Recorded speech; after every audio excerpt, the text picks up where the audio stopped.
মই আজি ডেফিনেশ্যন দিবলৈ লৈছোঁ নিৰ্দিষ্টতাবাচক প্ৰত্যয়।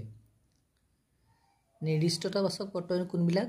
যে জনা, জন, জনি, তা, তু, তি, খন, খনি, গছ, গছি, গৰাকী, এইবিলাক কি বুলি কোৱা হয়? নিৰ্দিষ্টতাবাচক শব্দ বুলি কোৱা হয়। যেনে আমি যে কওঁ মানুহজন, মানুহজনী, ঘৰটি, চালনীখন, বটিয়া গছি, এইবিলাক নিৰ্দিষ্টতাবাচক প্ৰত্যয় বুলি কোৱা হয়।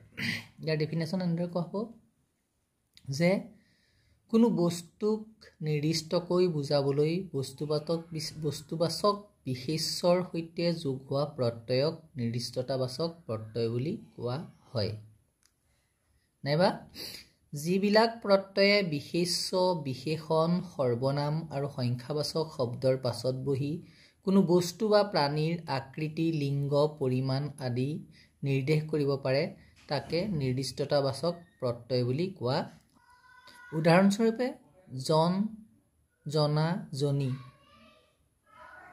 শব্দকেইটা হ'ব মানুহজন, মানুহজনী, গোসাঁই জনা, তা, তু, তি, ঘৰটি, ঘৰটো, পাচোতা, খন, খনি, চালনীখন, চেলেংখনি, গছ, গছি, দোল গছ, জৰি গছ, বটিয়া গছি, গৰাকী, মানুহগৰাকী ইত্যাদি। এই সকলোবিলাককে কি বুলি কোৱা হয়? নিৰ্দিষ্টতাবাচক প্ৰত্যয় বুলি কোৱা হয়।